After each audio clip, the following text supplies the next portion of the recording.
Alright guys, welcome back to another Horror Room movie review, and today is Wrong Turn 2. Finally got this video done. I know this one's really late.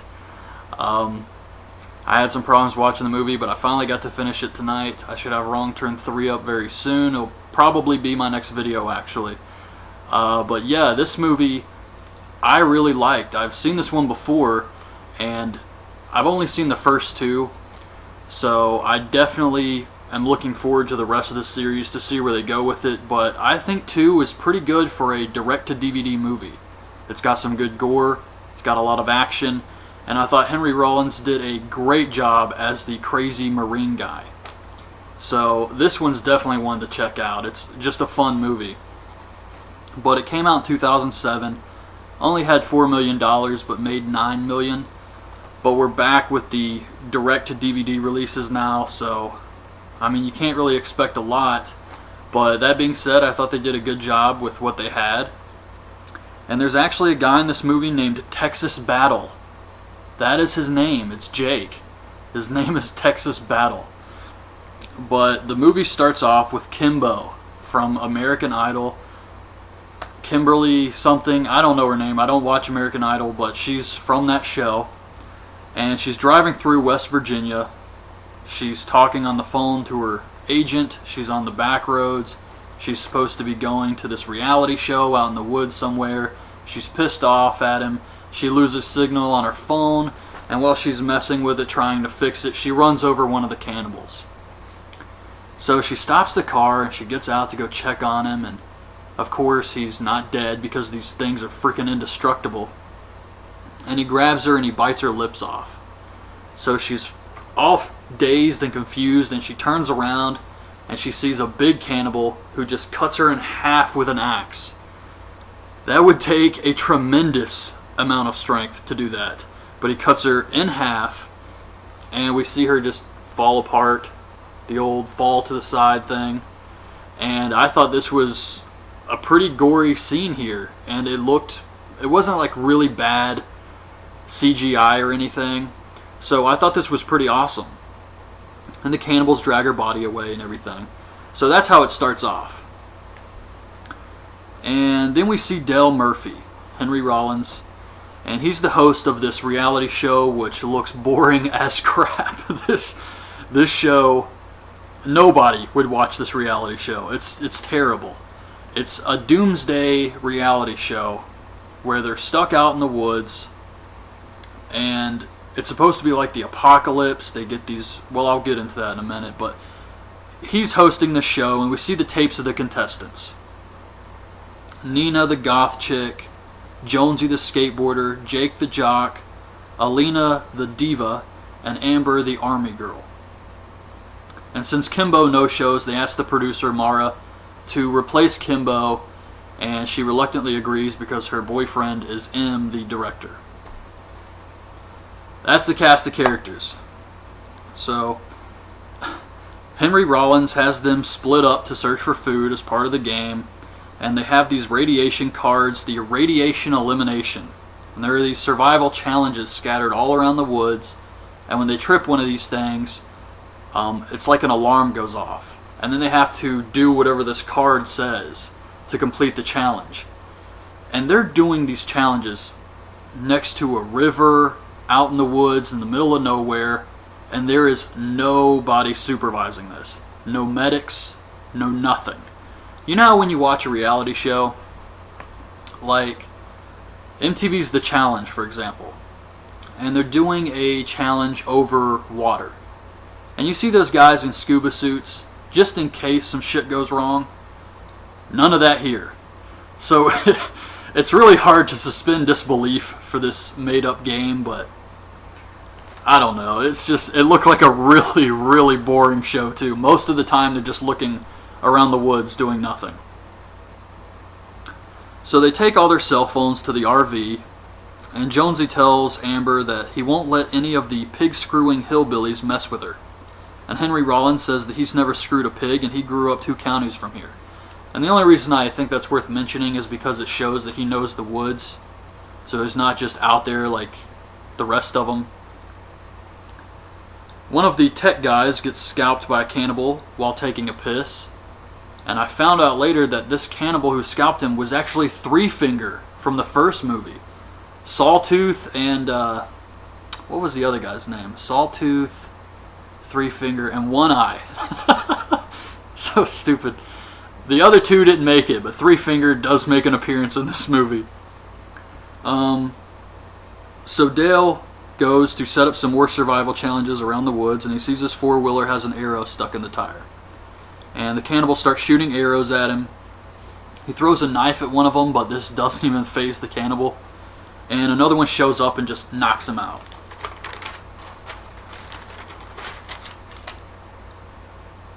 So the girl Mara, the producer of the show, triggers a survival challenge.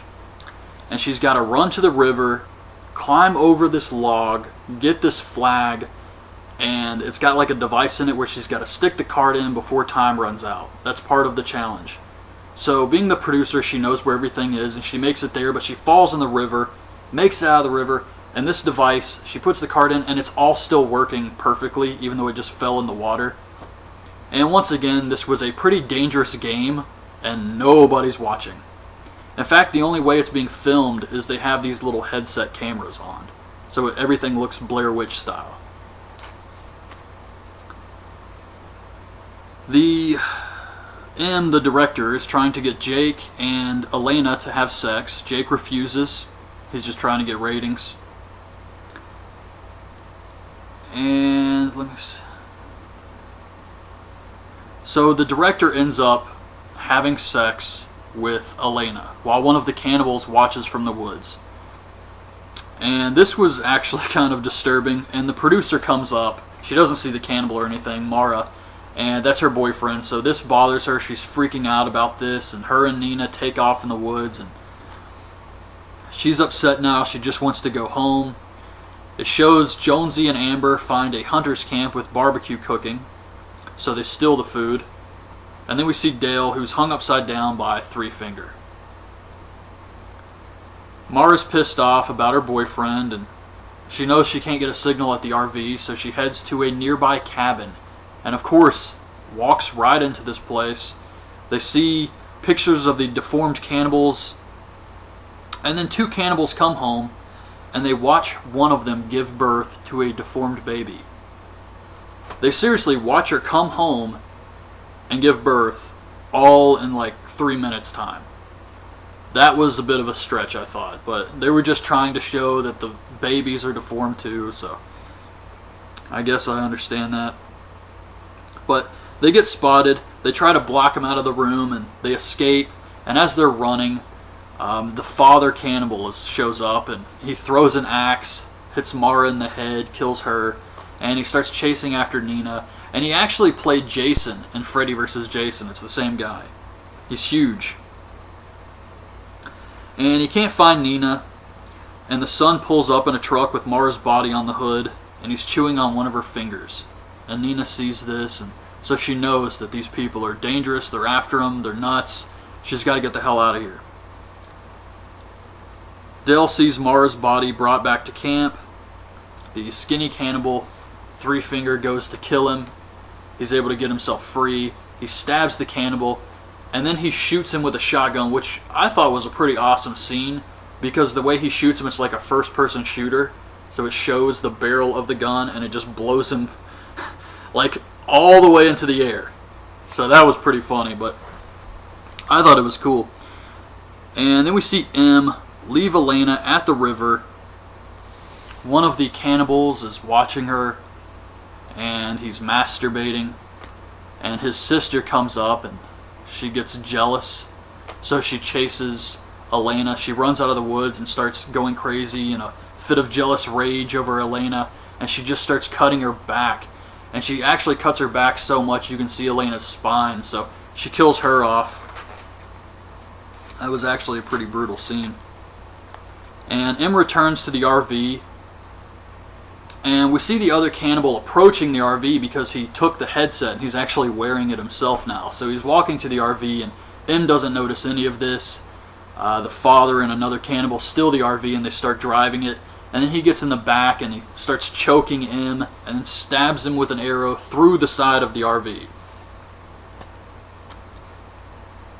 Jake, Amber, and Jonesy are eating barbecue, the barbecue they got from the hunter's camp, and Nina runs up and tells them about the cannibals. So they don't believe her until they see that they've been eating Kimbo, because her tattoo is on the meat.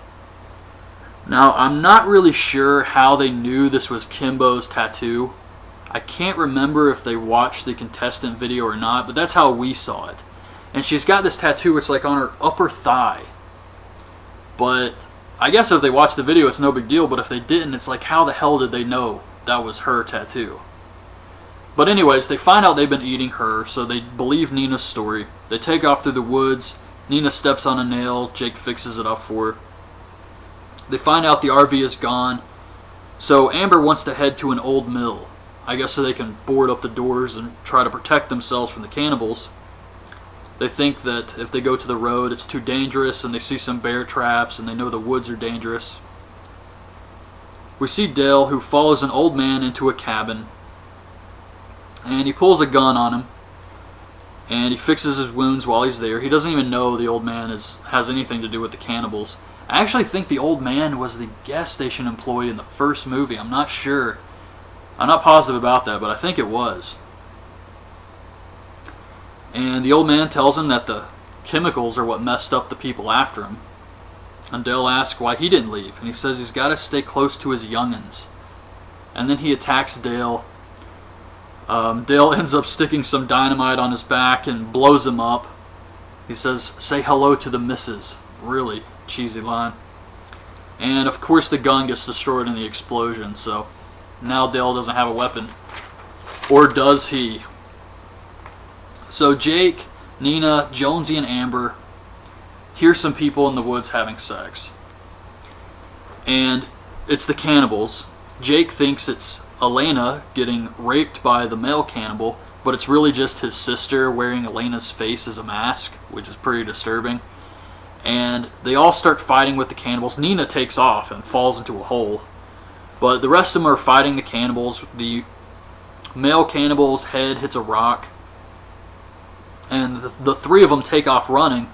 And the female cannibal, his sister, just starts screaming because of her brother. So they turn around. They stop running and turn around and watch her. And of course the son gets up. He cracks his neck like it's nothing. And Amber throws a spear, and the female cannibal just catches it and throws it down. That was badass. The whole time they're playing this really weird music, though, too, which really stood out to me.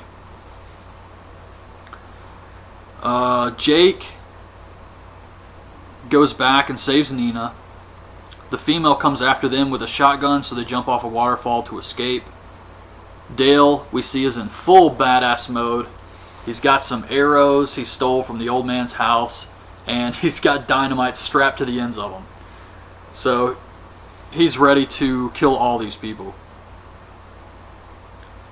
Amber and Jonesy are being chased by the father and son. They get caught in some of those rope traps, and the son actually shoots them through the eyes with an arrow. One arrow through the back of their head and eye into the other person's eye.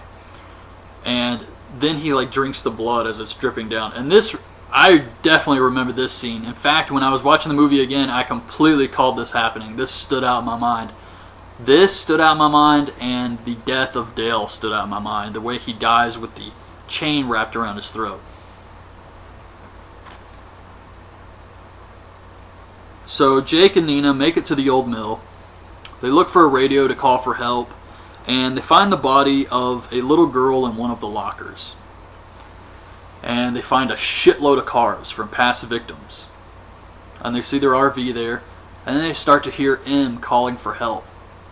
So Jake runs into the RV, and it's a trap. M is actually somewhere else. It's just being filmed with the headset camera that the cannibal stole.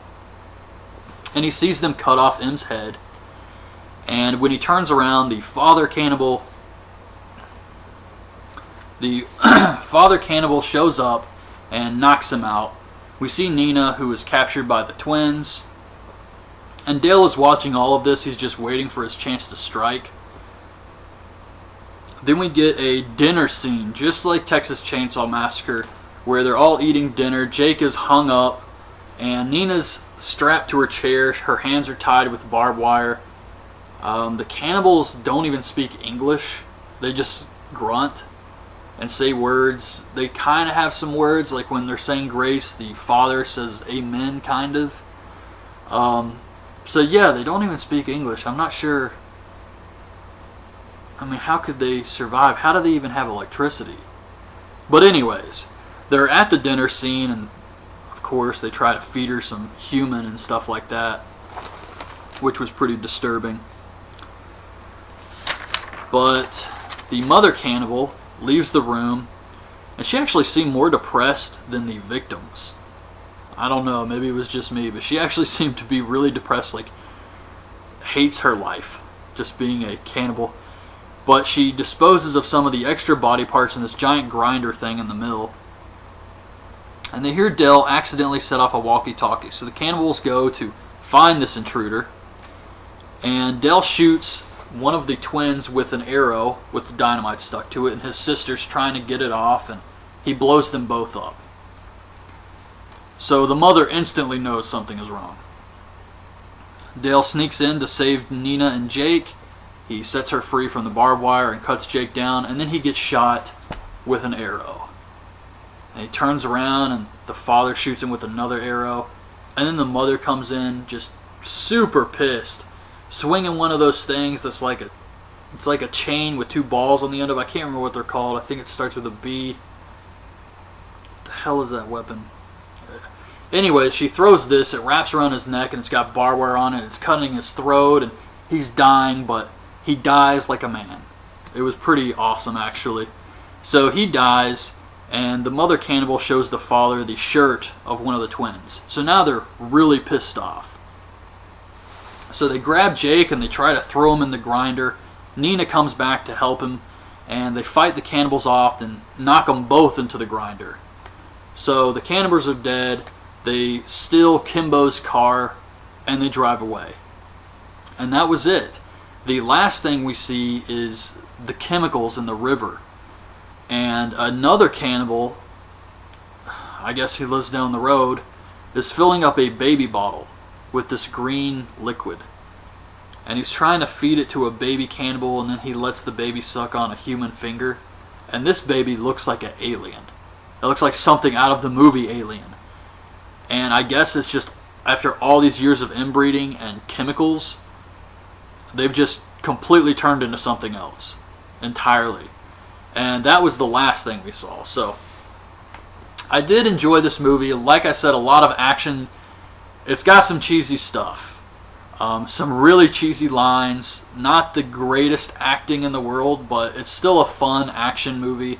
And if you're a fan of the cannibal family horror movies like I am, then you probably find some enjoyment in this. I have watched some of the third so far, and this one's definitely better than the third, I can say that. So yeah, anyways, that's my review of Wrong Turn 2, Dead End. I think that's the tagline, Dead End.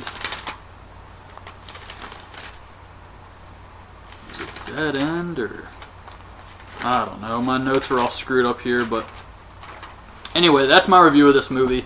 Hope you guys like this video. I will have Wrong Turn 3 up. I guess it's Saturday now, so a little bit later today. And that's it. So leave your thoughts on this movie in the comments below, and thanks for watching. Bye. She gets out to go check on him, and of course he's not dead because these things are freaking indestructible. And he grabs her and he bites her lips off. So she's all dazed and confused, and she turns around and she sees a big cannibal who just cuts her in half with an axe. That would take a tremendous amount of strength to do that. But he cuts her in half, and we see her just fall apart, the old fall to the side thing.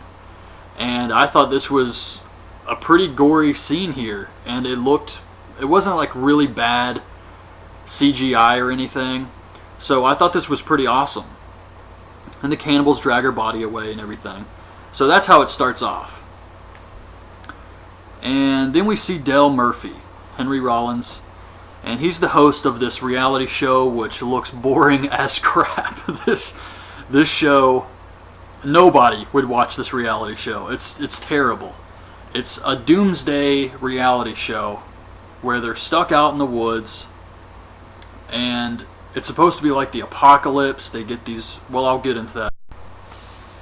Alright guys, welcome back to another Horror Room movie review, and today is Wrong Turn 2. Finally got this video done. I know this one's really late. I had some problems watching the movie, but I finally got to finish it tonight. I should have Wrong Turn 3 up very soon. It'll probably be my next video, actually.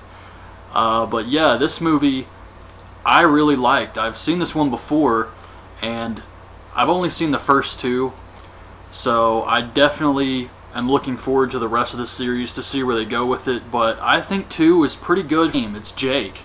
His name is Texas Battle. But the movie starts off with Kimbo from American Idol. Kimberly something, I don't know her name. I don't watch American Idol, but she's from that show. And she's driving through West Virginia. She's talking on the phone to her agent. She's on the back roads. She's supposed to be going to this reality show out in the woods somewhere. She's pissed off at him. She loses signal on her phone, and while she's messing with it, trying to fix it, she runs over one of the cannibals. So she stops the car for a direct-to-DVD movie. It's got some good gore. It's got a lot of action. And I thought Henry Rollins did a great job as the crazy Marine guy. So this one's definitely one to check out. It's just a fun movie. But it came out in 2007. Only had $4 million, but made $9 million. But we're back with the direct-to-DVD releases now, so I mean, you can't really expect a lot. But that being said, I thought they did a good job with what they had. And there's actually a guy in this movie named Texas Battle. That is his name.